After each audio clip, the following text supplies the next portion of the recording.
Assalamu alaikum ve rahmetullahi ve berekatuhu. Benim adım Osman, diğer adım Carlos. Ben 36 yaşındayım, Meksikalıyım. Ben 1986 doğumluyum. Meksika'da büyüdüm, Mexico City'de. Ben başkent çocuğum, yani şehir çocuğum. Baba anne ayrı. 6 yaşındayken onlar boşandılar. Dolayısıyla Batı'nın sergilediği, bize öğrettiği bireysel hayatından daha ziyade bağımsız oldum. Ara sıra babamla, bazen annemle, bazen anneannemle oturuyordum. Batı'da hayatımız tabii ki malum, materyalisttir. Ben Katolik bir ailede büyüdüğüm halde ateist oldum. Biz en çok bilime ve kültüre ve eğitime önem veriyoruz. Maneviyat hayatımızı ikinci, üçüncü planda bırakıyoruz. Dediğim gibi bizim ailemiz çok dindar olmamakla birlikte kültür gereği Katolik okullarına ben gönderildim. Oraya yetiştirildim. Halbuki ben hep böyle sorgulayıcı bir karakterden dolayı İncil'i aldım, okudum. Katolik dininin kurslarına da katıldım. Bazı çelişkileri gördükten sonra ve özellikle din adamlarının yaptığı bazı şeylerden dolayı soğudum. Yanlış hatırlamıyorsam 15-16 yaşında ben ateist olmaya karar verdim. Şimdi Meksika'da ben fizik matematikle uğraştım. Bu yüzden her şeyi, yani bizim bilimde şöyle bir şey var. Karşımıza gelen bir teori gelince biz onu çürütmeye çalışıyoruz. Yani sağlam olup olmadığını test etmek için. Yani Newton'un klasik fiziğinden göreliliğe geçmek için Newton zaman kavramını, ışık kavramını bile test etti. Aynı zamanda göreliliğinden kuantuma geçerken böyle bir çekişmeler oldu. Ben şimdi kuantum fiziği ve nükleer fiziği okuduğum için hep böyle bu sorgulayıcı şey oluyor. Yani kör körüne kabul etmek değil de yani İslam olsa, din olsa, felsefe olsa ne elime gelirse onu çürütmeye çalışarak onun olumlu ve eksikliği, kötü yanlarını bulmaya çalışırım. Ben bir arayış demezdim. Ben en çok sorgulayıcı bir karakterin sahibiyim. Dediğim gibi küçüklüğümden beri evrenin yaratılışı, oluşumu, atomları, bilimi, bu en ufak detayı bile araştırmaya meyleden bir çocuktum. Tabii ki dediğim gibi benim ailem dindar olmamakla birlikte yani Katolik olarak yetiştirmeye çalıştılar. Özellikle anneannem biraz daha işte manevi bir hayata meyleden birisiydi. Ben onu görünce biraz daha şey hissediyordum, böyle bir itici bir şey hissediyordum. Yani dindar insanlar biraz daha kapalı, sorgulayıcı değiller, ön yargılı. Bu yüzden hani beni ateistlik yani seçmiştim diyelim ve mutluydum o şekilde. Ben psikoterapiyi çok okuyordum.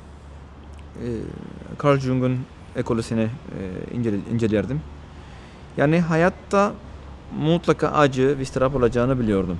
Zaten beni ateistliğe zevk eden bazı şeylerden birisi şuydu. Eğer bir tanrı varsa niye bu kadar açlık, niye bu kadar savaşlar, niye bu kadar hastalıklar vardır, niye bu kadar eşitsizlik vardır, fakir, zengin gibi. Ben sanırım bu zorlukları hep doğaya, tabiata atfederdim. Nasıl baş ederdim? Şöyle yani sabırla, yani yapacak bir şey yok, elimizde değil. Yani sonuçta dediğim gibi kötülük, hastalık ve üzüntü hayatımızın bir parçasıdır derdim. İslam sonrası insancıl bir hayat diyeyim. İslam'dan önce bencil bir hayat derdim. İşte bu soru. İslam'ı nasıl duydum? Şöyle, ortaokulda din dersinde tabii ki genel olarak dünyanın dinlerini araştırırken yani İslam deyip yani Orta Doğu'nun dinlerden birisi. İbrani bir dindir. Allah, Muhammed sallallahu aleyhi ve sellem diyebiliyorduk. Kitapları Kur'an, bu kadar. Tabii ki o 11 Eylül olaylarından sonra iş değişti. İnsanlar biraz daha merak etmeye başladı. Açıkçası ben şaşırmadım diyeyim. Yani Müslümanlar böyle yapmasınlar, Müslüman oldukları için değil.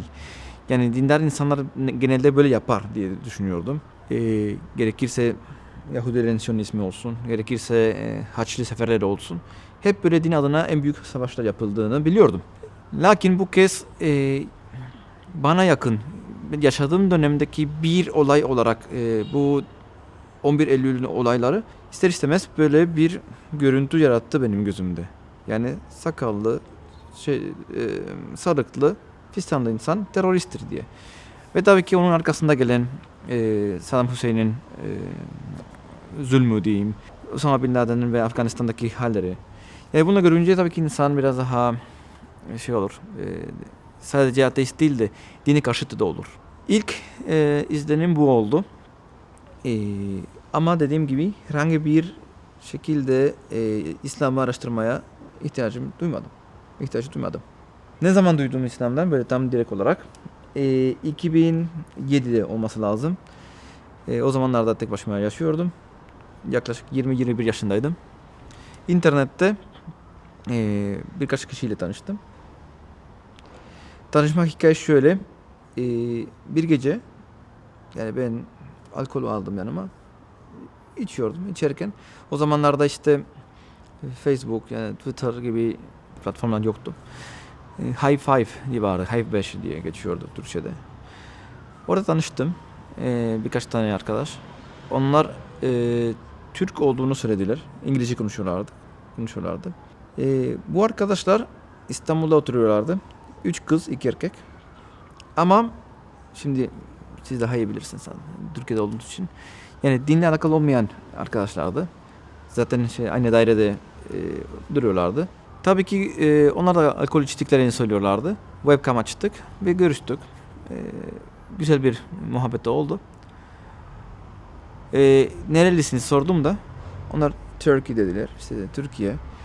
Tabii belki o alkol etkisinden o anda hatırlamadım. Hemen Google'a girdim. Turkey yazdığımda tabii ki ay yıldız çıkınca dedim ki ay bunlar Müslümandır. Dedim ki arkadaşlar siz Müslümansınız yani böyle savaşla sıkıntınız vardır belki. Yani terörizmi falan iyi misiniz falan. Kendisi iyiyiz. Sıkıntı yok dedi bu arkadaş. Ondan sonra tabii ki tanışmaya başladık. Bu tanışma saflarında diyeyim ne yaptık? Ara sıra böyle konuşurken ezanı konulurdu. Bana bak Carlos bu ezandır. Müslümanları böyle namaza çağırıyor. Kendisi namaz kılmıyordu tabii. Sen niye namaz kılmıyorsun dedim. Tamam kılmıyorum dedim. Olabilir. Bu da bir bayan arkadaşımdı zaten. O da başörtü kullanmıyordu. Sen niye kapanmıyorsun? Kapanmıyorum. Biz özgürüz dedi. Tamam. Ama bir gün görüşme esnasında ben domuz eti yiyordum.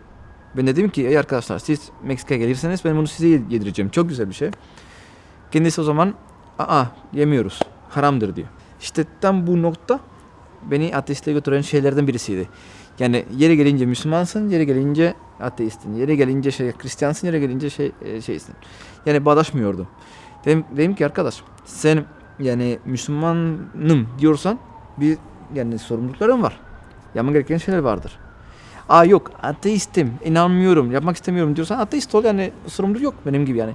Yok işte bu harammış, bu helalmiş gibi bir derdimiz yok.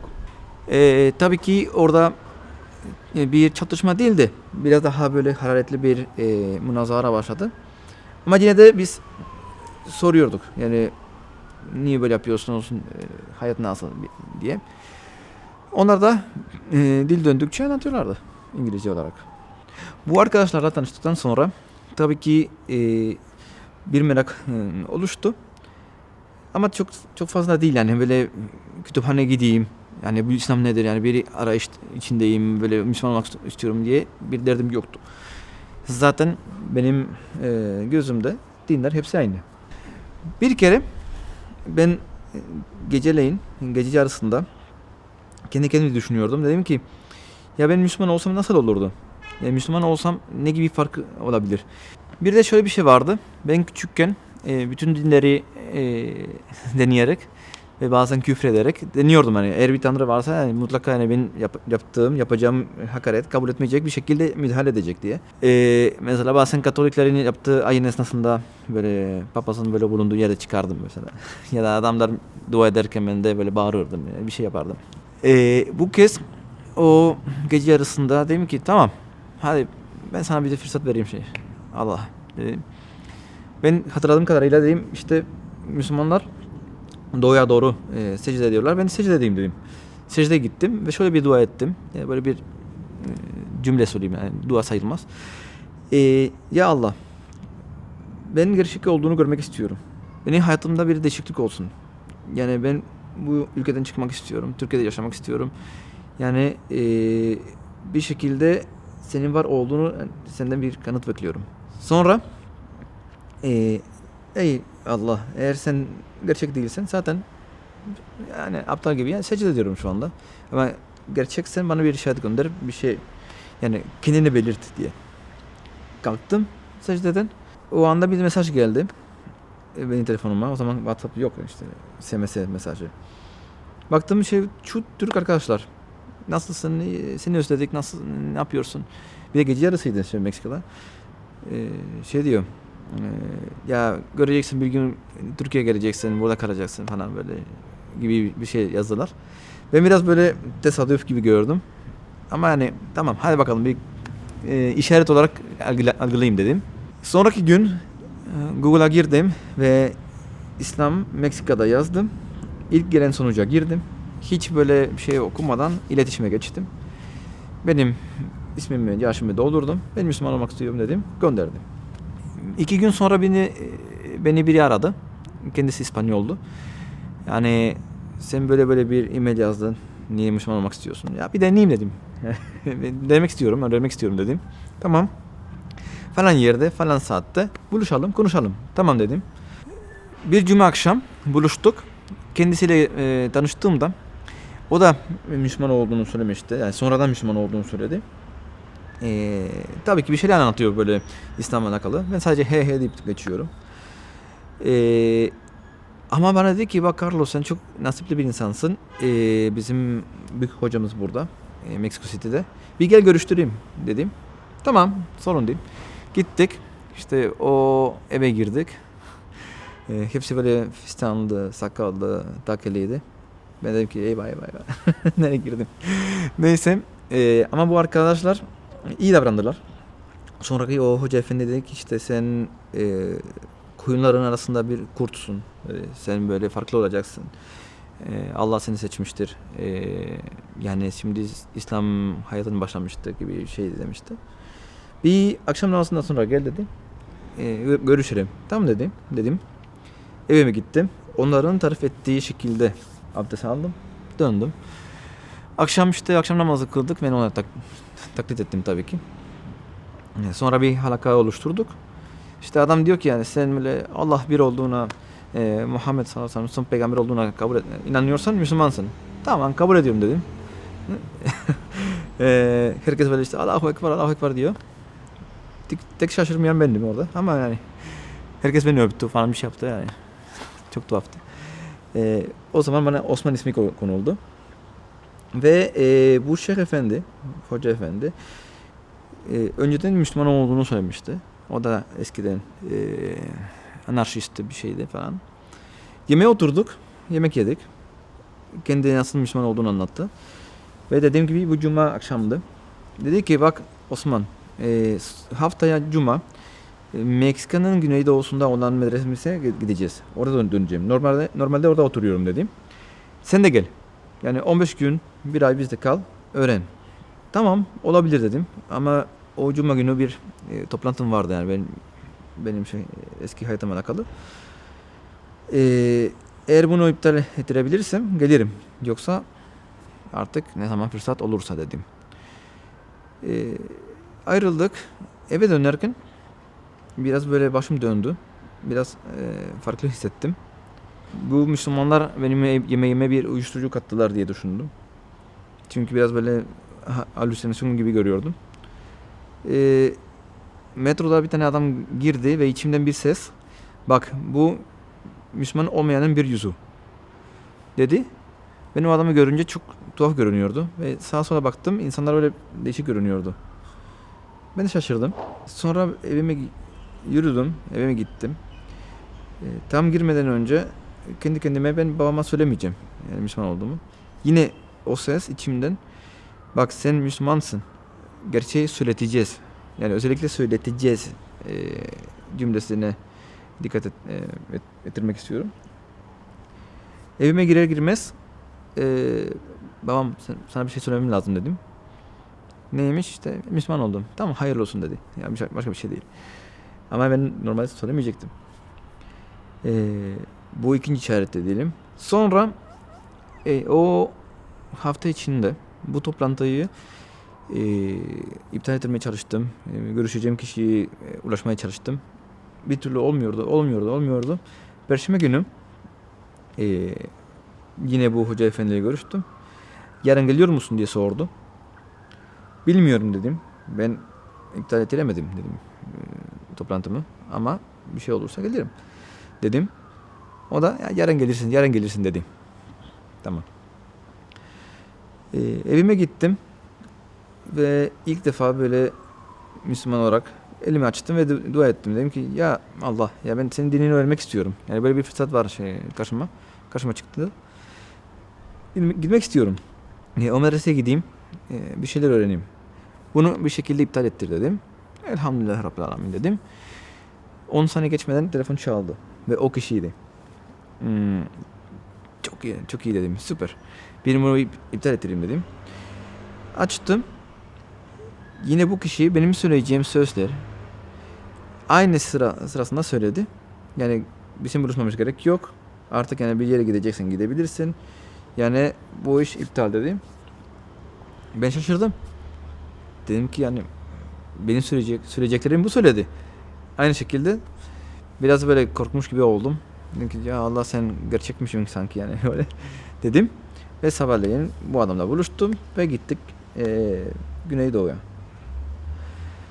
O medresede 15 gün kaldım. 15 günün içerisinde tabii ki bazı olaylar yaşadım. En önemlisi şu. Onlar biraz böyle tasavvuf ehli olduğu için böyle cehri zikir, yani açık zikir yapıyorlardı. Tam benlik değildi yani, aslında ben böyle bir şey değilim ama yani oradaki ortam, oradaki insanlar kendi böyle bu dine bağlı kalması, erkekler kadınlar ayrı olması, bunlar hepsi beni biraz etkiledi diye düşünüyorum. Odama çekildim bir arada ve bana bir tane tesbih verilmişlerdi, yani sen estağfurullah çek diye, yani Allah affet diye. Odama çekildim ve böyle o estağfurullah çekerken içimden bir şey geldi yani. Evet, eskiden çok kötü bir insandım. Çok kötülük yaptım. Ya Allah, beni nasıl affedeceksin dedim. Nasıl affedeceksin, kendimi söylüyorum. Yine o anda şeyhin oğlu giriyor. Karşımda oturuyor. Diyor ki vay be Osman, sen çok nasiplisin. Niye dedim. Çünkü İslam'a girenin eski günahları komple affedilir. O zaman dedim ki ya bu tam tesadüf olamaz. Ya burada bir şey vardır. O zaman tam anlamıyla İslam'a bağlandım diyebilirim. Artık kabul etmek değil de tam bağlanma sürecini geçtim ve dedim ki ya meğer varmışsın Allah. Sonra ben o cemaatle 8 ay kaldım. Biraz böyle çok içe girince bazı şeyler böyle zuhur etmeye başladı. Ne gibi?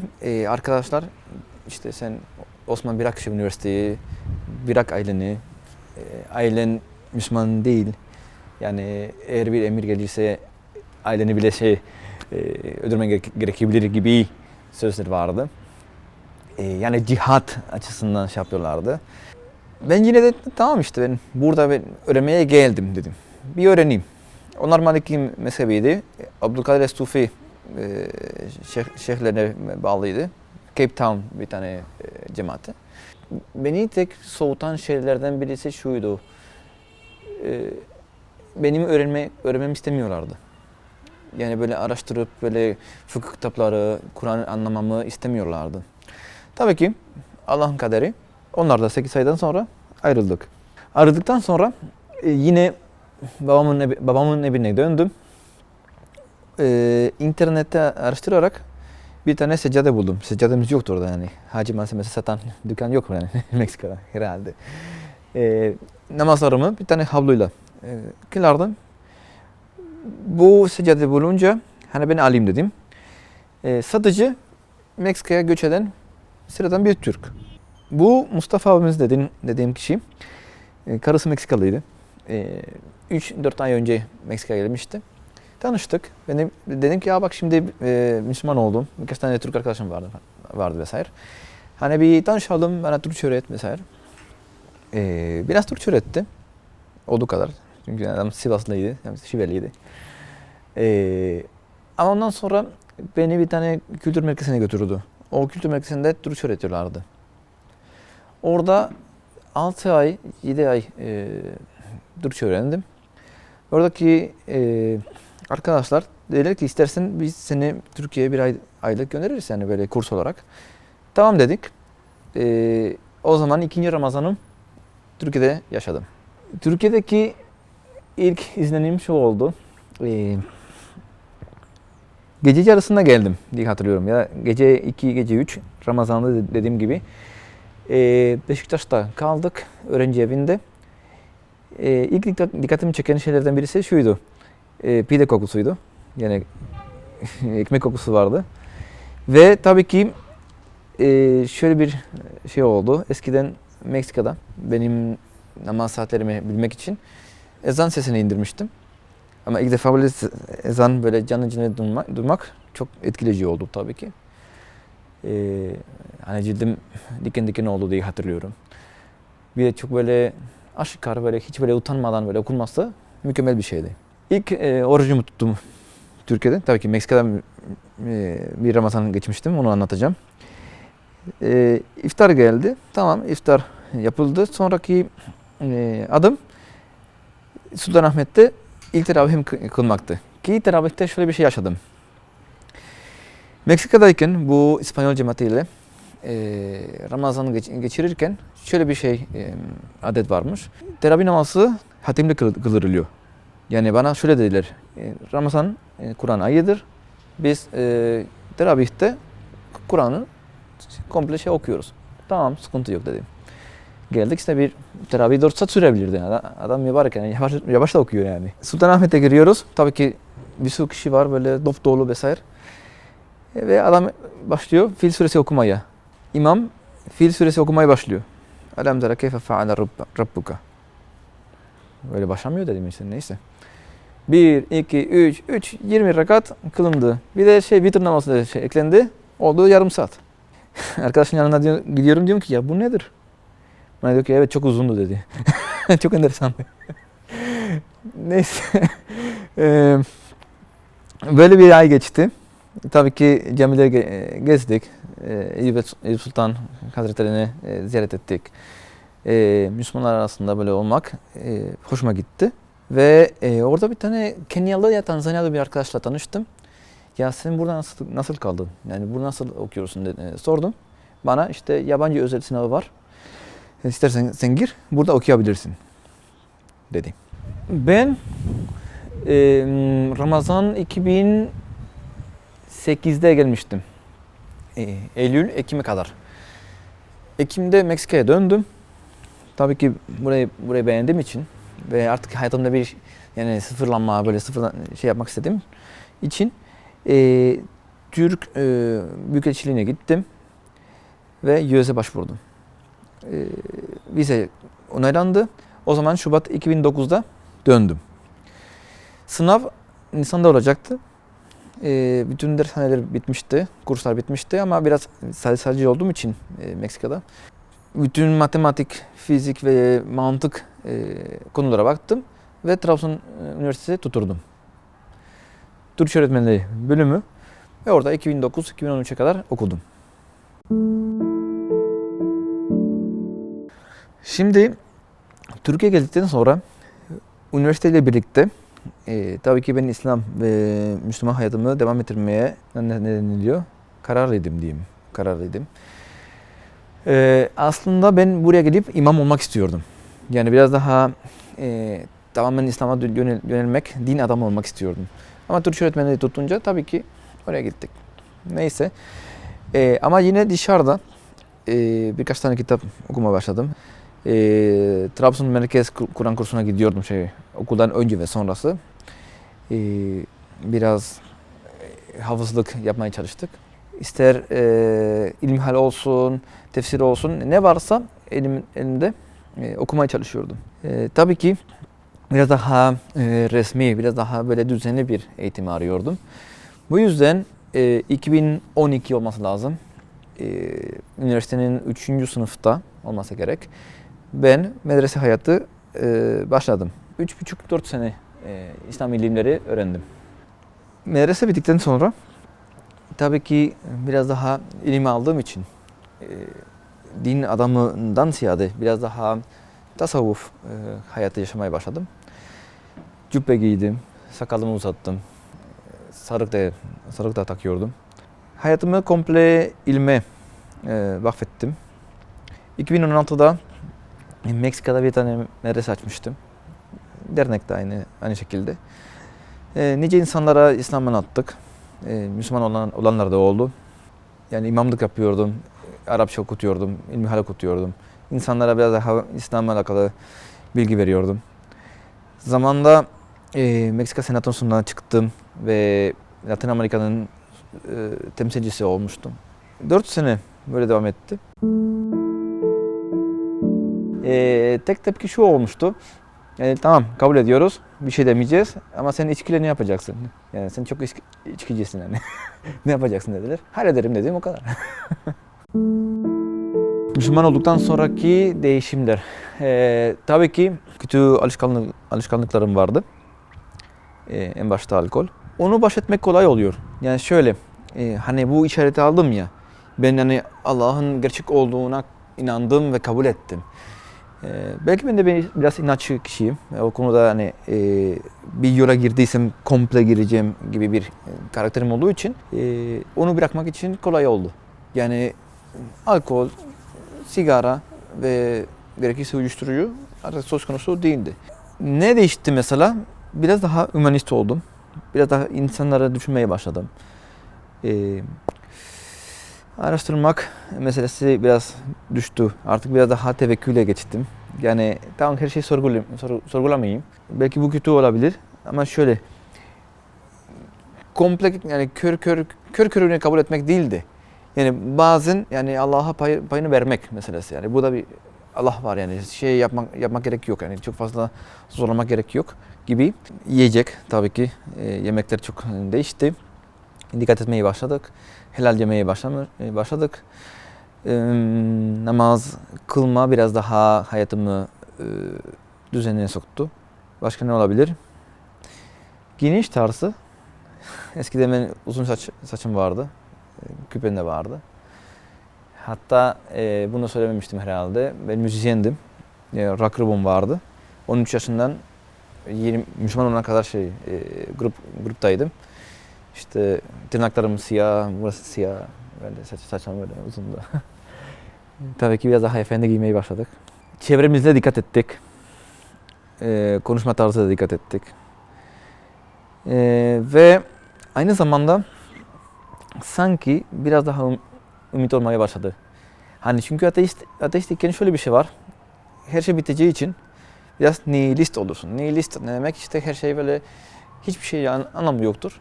Yani yapsam yapmasam da gibi bir böyle anlamsız, manasız bir hayatı yaşarsın. Değil mi? Yani zengin olsan, fakir olsan öleceksin. Ama en azından İslam şey diyor yani sonraki hayatı var. Yaptığın her serisinin kötülüğü ve iyiliği göreceksin gibi şeyler sana umut veriyor diyebilirim. Şimdi İslam'dan sonra insanlar karşı biraz daha hoşgörülü oldum.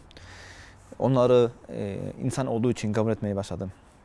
Ama tabii ki bu da Müslüman kardeşlerimi eleştirmemeye gibi şey anlamına gelmez. İlim aldıktan sonra sonuçta emri bil maruf, nehy anil münker hesabıyla tabii ki bizim bildiğimizi insanlara anlatmaya çalıştık. Kürsülerde, sohbetlerde, gerekirse YouTube kanallarında konuk olduk. İnsanlara nasihatta bulunduk. Peki ne gibi sıkıntılar yaşadım? Şöyle sıkıntı yaşadım Müslüman olduktan sonra. Müslüman olmayanlardan değil de Müslüman olanlardan biraz daha tepki aldım. Özellikle insanlar tam anlamıyla İslam bilmiyorlar, araştırmıyorlar.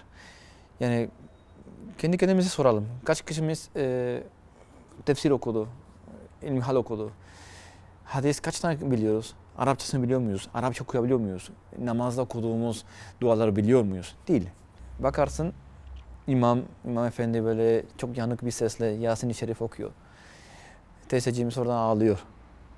Ama halbuki yani anlıyor musunuz teyze ne diyor falan? Sorarsan yok ama ne güzel soruyor diyor imam. Ondan sonra işte dışarıdaki insanların mesela sen Meksikalısın, sonradan Müslüman oldun. Ben burada doğdum, ben Türk'üm. Sen medrese okumuşsun ama biz dedelerimizden Osmanlıyız vesaire. Ben daha iyi biliyorum dini. Sen yeni giriş yaptın, bu iş bilmiyorsun gibi yorumlarla karşılaştığım için tabii ki biraz imtihan oluyor. Ama dediğim gibi kusur kulda bulmayacaksın. Yani kendisi bilmiyor. Yani okumamış. Okumaya ihtiyacı duymadı. Sen sadece "Kalu selama" diyip gideceksin. Efendimiz sallallahu aleyhi ve sellem ne zaman tanıdım? Şöyle, daha ilim almadan, medrese gitmeden, Meksika'dayken Çağrı filmi izledim. Yani ilk yaklaşım bu oldu. Birkaç tane böyle siyer kitapları okumuştum. Ama ben pek böyle tarihle aram olmadığı için biraz zor oldu. Türkiye'de Efendimiz'in sallallahu aleyhi ve sellem hayatı anlatan bir tane kitap vardı. Salih Suruç kitabı. Onu da okudum. 2 bölümü. Yani Efendimiz'i tanıdıkça bir insan olması beni çok etkiledi. Çünkü normalde Katolik'te olsun, diğer dinlerde olsun biraz peygamberler çok yani özel kullardı da ama şöyle biraz insanın dışında hani ben varım da siz varsınız gibi bir ayrışma gibi hissediliyor. Ama Efendimiz sallallahu aleyhi ve sellem hep böyle sahabeyle birlikteydi. Aynı zorluklar çıktı. Ben bir insanım diyor. Kimsenin babası değilim gibi sözler vardı.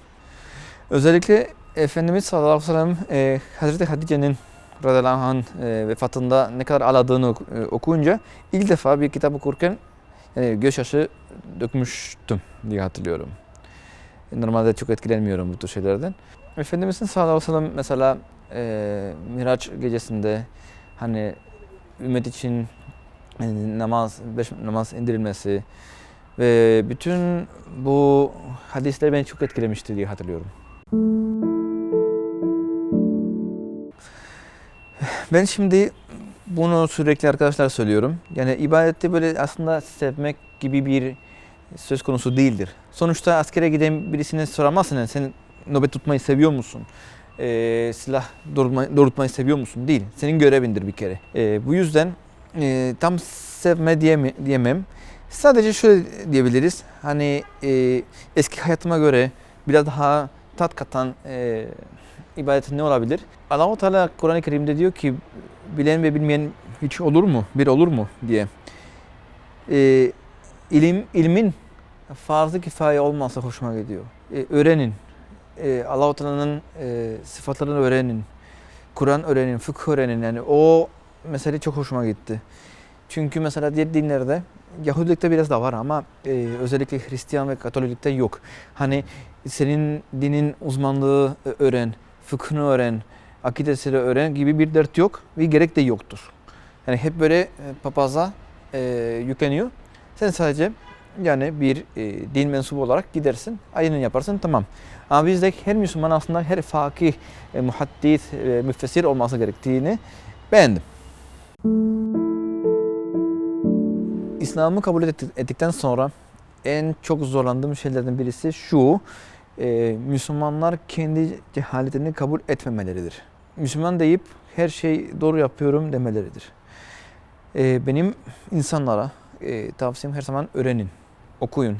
İkra emri yeni getirerek gerçekten sadece Kur'an-ı Kerim'i değil, hadisleri, siyer, akide, yani haberdar olalım bizim dinimizden. Ve özellikle bunu söylemek istiyorum. Yani evren çok büyüktür. Sürekli genişlemekte.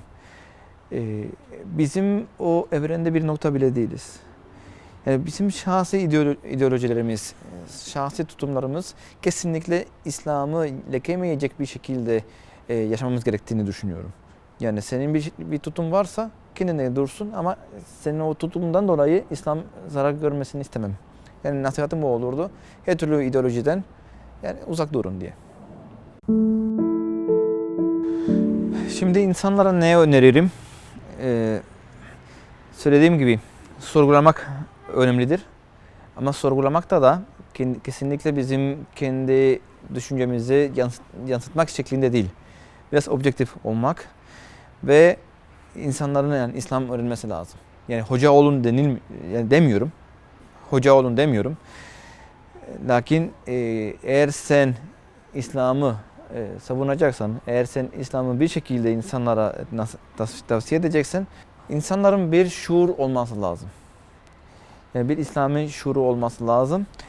Ve özellikle de dediğim gibi unutmamak gerekir ki hepimiz Allah'ın kuluyuz. Kimisi hidayet geç, kimisi erken bulabilir. Elimizde değil.